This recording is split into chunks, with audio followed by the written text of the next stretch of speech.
లింగం బాబాయ్ చాలా జాగ్రత్తగా తీయే. అది కాదు, కాస్త ఇష్టొస్తే బాగుంటుంది. అలానే కాదు, మనకు కావాల్సింది పుట్టుమచ్చ. నేను తీస్తాను, ఎన్ని శవాలు తీయలేదు. ఎందుకు కొట్టావు? నా ఏనుగు నా ఇష్టం. ఇది ఏను కాదు, లింగం బాబాయ్. బాబాయ్ లేవలేనరా, వెన్నెముక విరిగినట్టుంది. అయినా ఇదేం సరసం? ఏనుగు ఏనుగు కొబ్బరి బొండం తింటావా? తినలేను తల్లి, తొండం విరిగింది. అయ్యయ్యో. సుందరి, నువ్వు కాస్త డాక్టర్ని పిలుచుకుని రామా. వెళ్ళు. ఇదో రాజుగారు అమ్మాయి, ఎత్తుకుంటే తప్పు, దింపితే తప్పు. ఏమిటో ఒక్క ఫోటో రావడం లేదు. ఏంట్రా పోయాడా? ఇంకా లేదు. పోతే ఈడికి ఎవరు తెస్తాడో ఫోటో?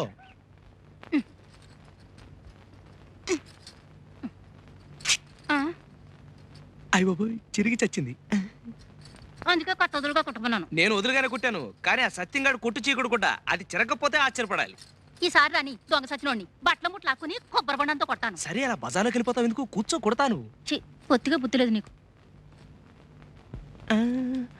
సిగ్గు లేకపోతే సరే. పోనీ ఒంటి మీదే కొడతాను.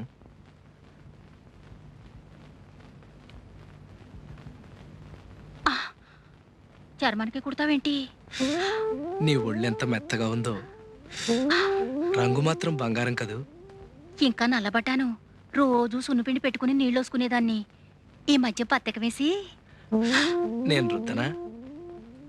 పొళ్ళెట్టాగుందేంటి? నీ వంటికి లేత కొబ్బరి బొండంలా బ్రహ్మాండంగా ఉంటేను. పోకిరి చెస్ట్లో నువ్వును. బాగుంది. అయిన వాళ్ళతో సరసమాడక ఊళ్ళో వాళ్ళతో ఆడతావా? నేనంటే అంత ఇష్టమా సుందరం? నాలో ఏం చూసావు? జమచచ్చా, ఇంకా చూడలేదు, చూడాలి. నువ్వెలా ఉంటావో చెప్పనా?